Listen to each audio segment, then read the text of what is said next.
what we are seeking through the Gita, either consciously or unconsciously, is Atman, that core of our being, the spirit, which is splashed everywhere in the world. As the Upanishads say, it is everywhere, in every living being, in every inert object, it's all pervading, splashed everywhere. And yet we don't seem to see it. Why is it that we're unable to see it? It's because it's so subtle. And it is because of this subtlety that we don't see it. But just because we're not able to see it doesn't mean it doesn't exist. And so therefore, the spiritual pathways are meant to get you to that awareness, that awakening, where you're able to see it, and that in itself gives you bliss, the likes of which you've never experienced before. How do you get there?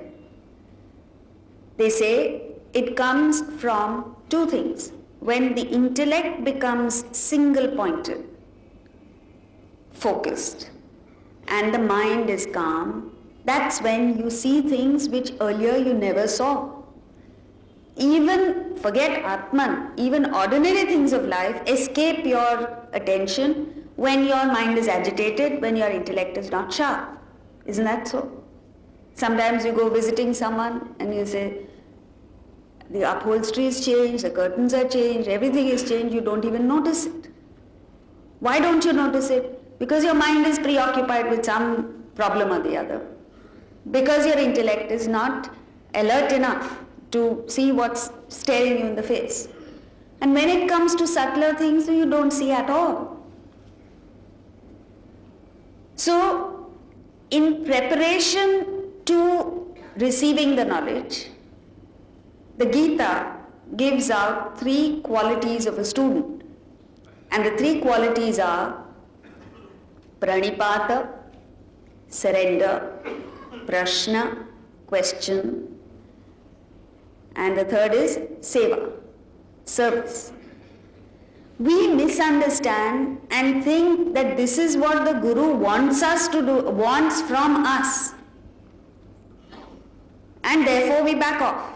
Because who wants to surrender? It's particularly among, you see, this quality of surrender, which means aligning with the thinking of the other person, from whom you want to learn something, from whom you want to benefit, is essential in any field.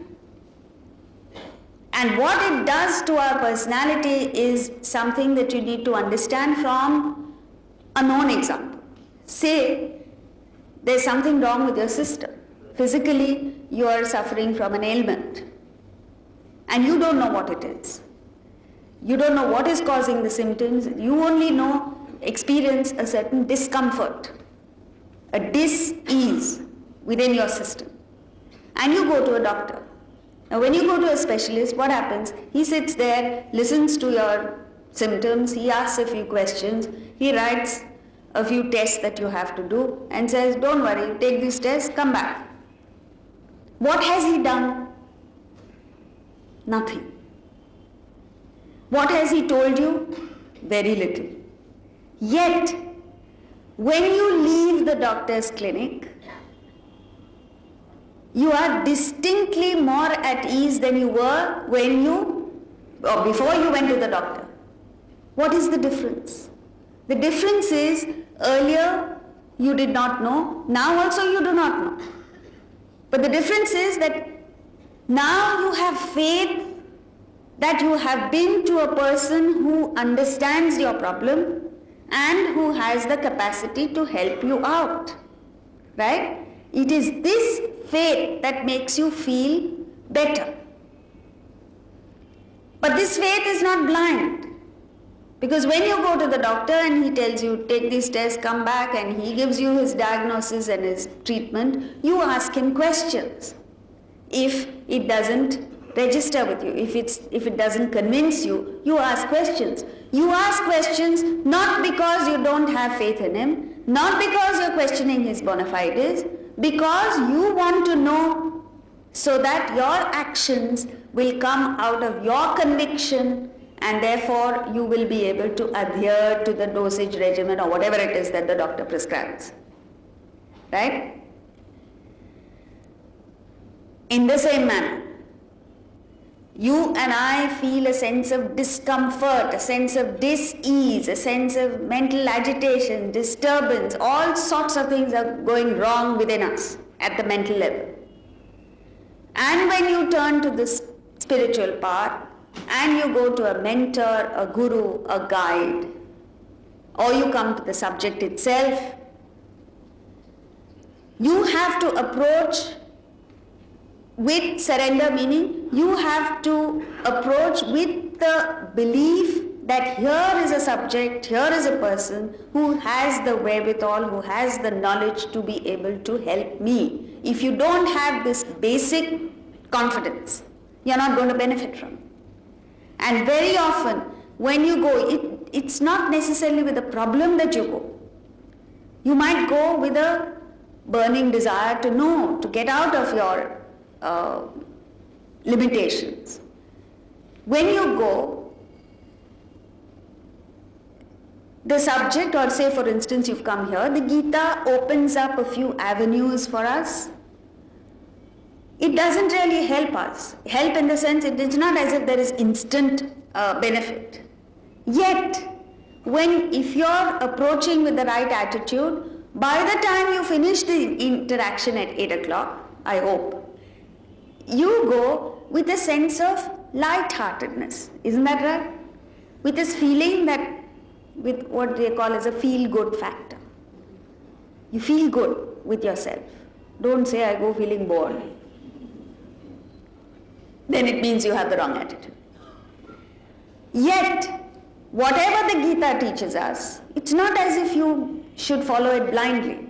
They say you must question. In fact, the entire scriptures, Vedantic scriptures, are nothing but question and answer sessions.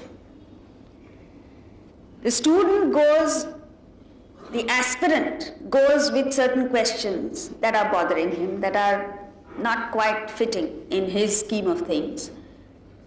And he goes with this surrender, with this attitude that here is a person or here is a knowledge that can help resolve my questions. Right? And when you question and you get convincing answers, then you follow the prescription, not because somebody else has said it, not because the Gita has said it, but because you are convinced. So the action emerges out of your conviction, not because somebody else has said it. And then it's a totally different thing. So, Prashna. Now, when you surrender, which means the mind is calm, a typical example of this is what is known as placebo effect. You've heard of that? When they do clinical trials, they always have two groups of people. One group who is given the medicine, the active ingredient. The other is given a placebo, means it just looks like a tablet, there's nothing in it. There's no active ingredient, there's no medicine in it. Why do they do that? Because the fact that you've taken the medicine itself puts you at ease, puts your mind at ease, and that in itself has a beneficial effect on you. Similarly, when the very fact that you're aligning yourself with the truth, Pranipata literally means that. Pranipata means Sashtang Namaskar. Sashtang Namaskar traditionally is where your head and heart is in line with the feet of the Guru, which means that the Guru is standing on the truth, which means your head and heart are aligned with Atman. Even though you haven't realized the self, the fact that you have at least temporarily aligned with Atman puts your mind at ease. And it is this which has the beneficial effect. Then it opens up communication channels. The communication channels that have got clogged for years together open up, and then when the person speaks or when the Gita speaks, it goes straight in like an arrow. I'm sure you've come across instances where one sentence, one word has gone straight in and it has made a huge difference in your life. that these are moments when communication channels open up within you. And then what do you do with it? You question it. If you don't question, or if questions don't arise in your mind, it only means you're not thinking. Because the moment you start thinking, questions will arise. How do I implement this in my life? And as I implement it, what are the problems that come up? So, typical example, when a question doesn't arise, it means the person is not sincere, is not putting in effort. Or it means the person is too egoistic to go and ask questions. One of the two. Otherwise, you will get questions. And when you ask questions and the questions are answered to your satisfaction, your intellect gets convinced and you go about it not because somebody else has said it, you do it because you are convinced. Thereafter, it becomes your conviction that drives you rather than somebody else's diktat. When you do these two, you benefit enormously from the subject. Your life changes.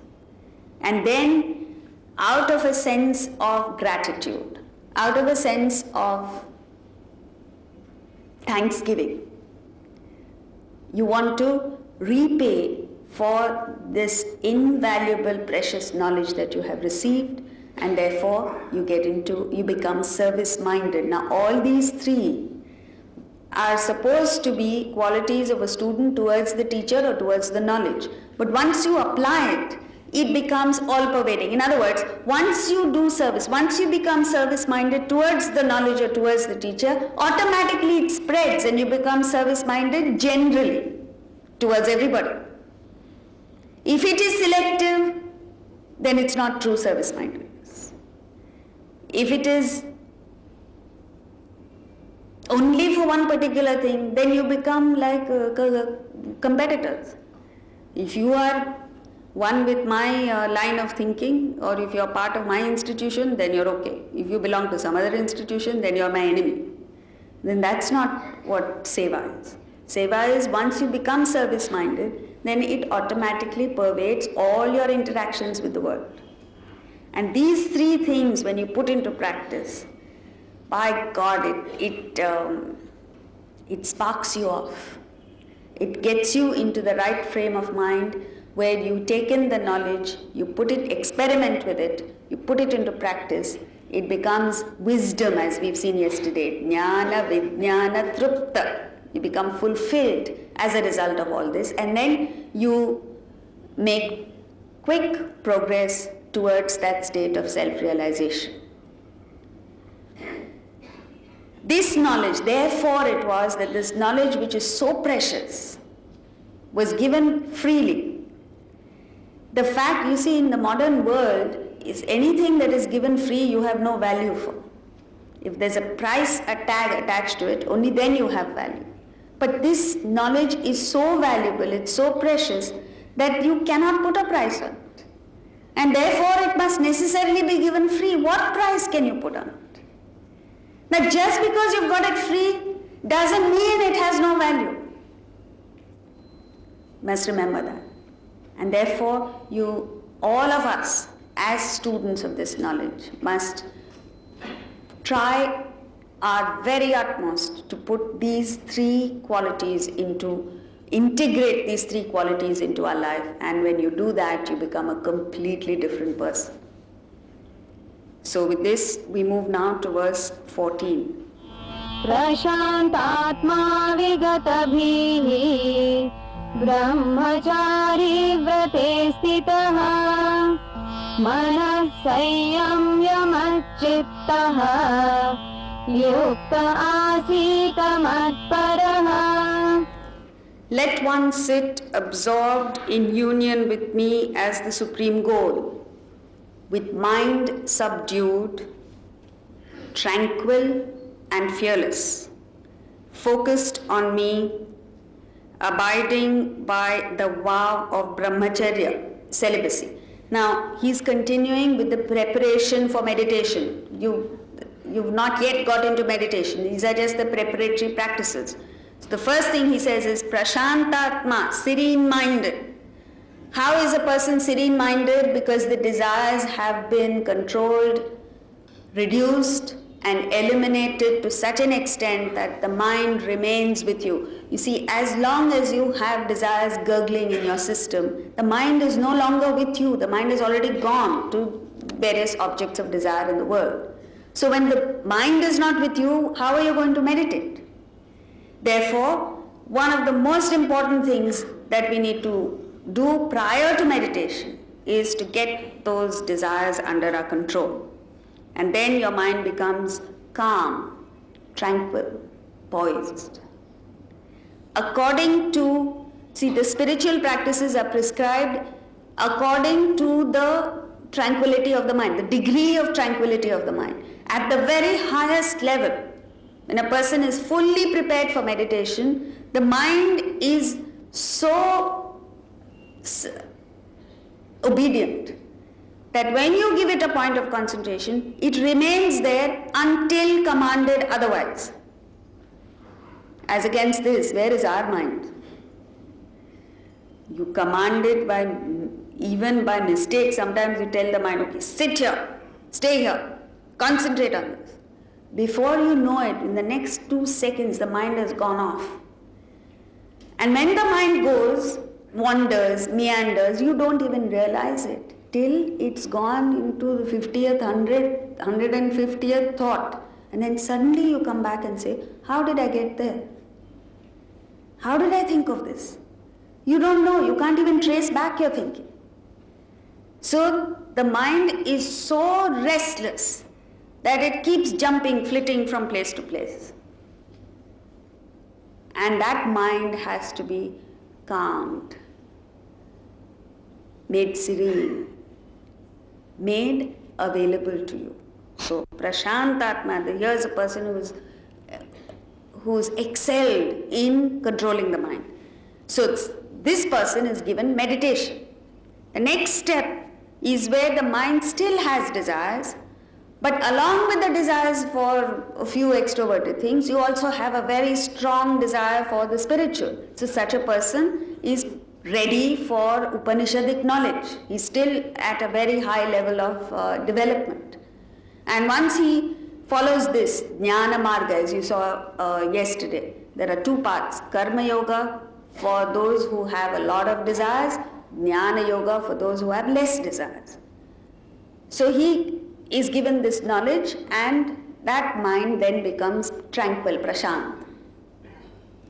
The 3rd level is where the mind is so full of desires that it's running all over the place, and even Upanishadic knowledge of the Gita is not enough. So what is given? Go for pilgrimage, as we said, spiritual tourism. Go to Badrinath, go to Kedarnath, go to Rishikesh, go to Bandarpur, go to what else, Tirupati, here, there and everywhere.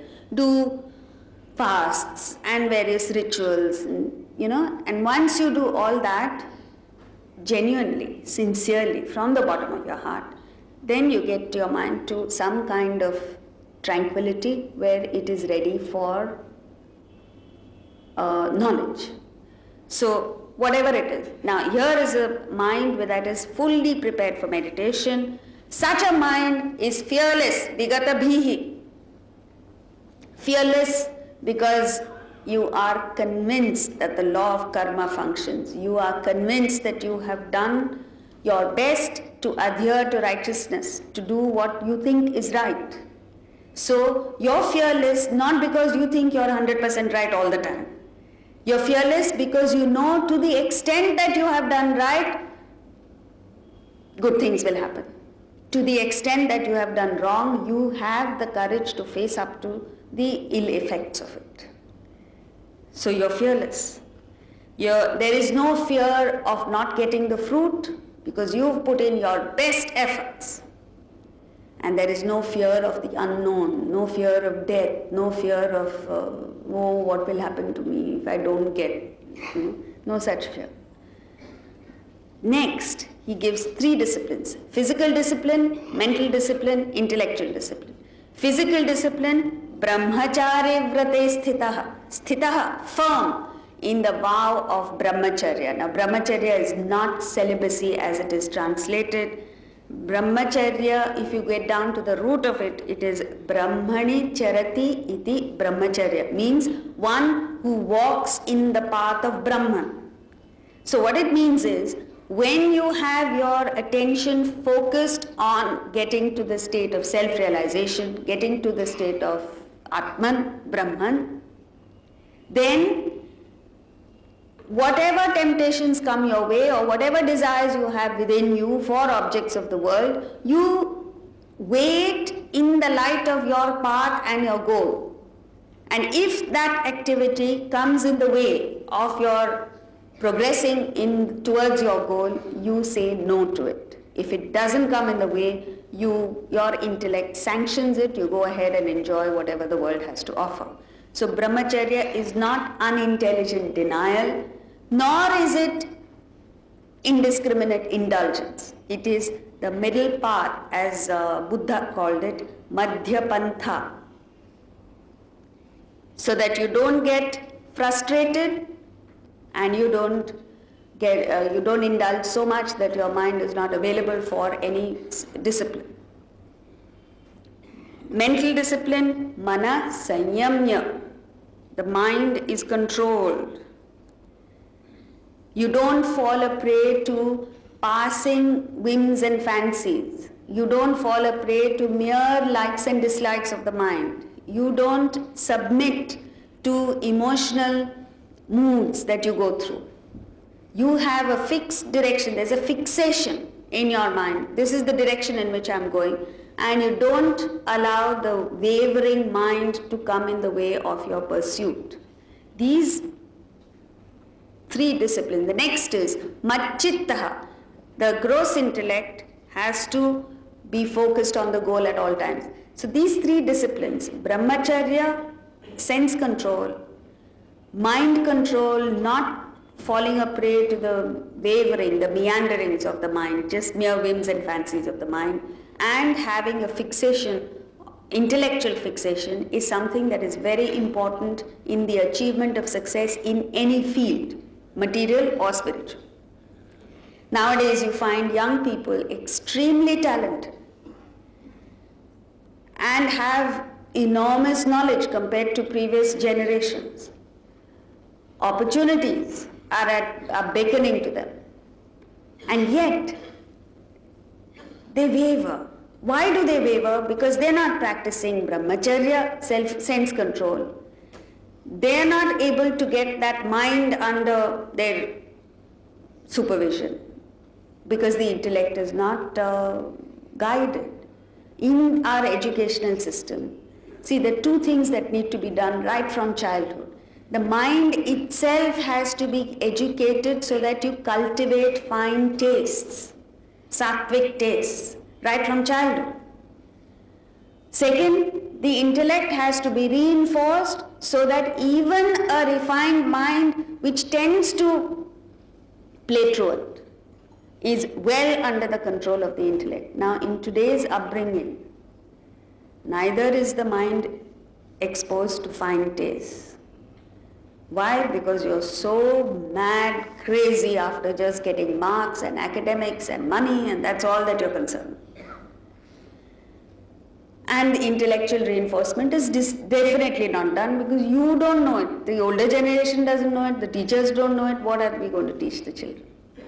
So therefore, we're all in a state of flux, where you're not able to hold the senses under control, you're not able to hold the mind under control, you have no sense of direction, and all this enormous talent and ability goes completely waste. So, like a ship without a rudder, what will the young people do? Is what they're doing now. Unless there is force from outside, which is usually 1 month before the exams. The rest of the time, sleep till as late as possible. And then what will you do? You talk to your friends for hours on end over the phone. And then what else will you do? Come evening, then you have to find out, okay, which party do I go to, where do I go, where do I hang out, and that's it. Before they realize, before they're through with the hanging out, they are hanged. Because life has just simply passed them by. And who's responsible for this? We, the older generation. We haven't given them any, we are no role models to follow in the first place. And we haven't given them any sense of direction, which the Gita is speaking about. So here is a person who is physically well disciplined, whose mind is well under control, intellect is fixed on the ideal, and then mat paraha, the subtle intellect, understands that that state of realization is the only thing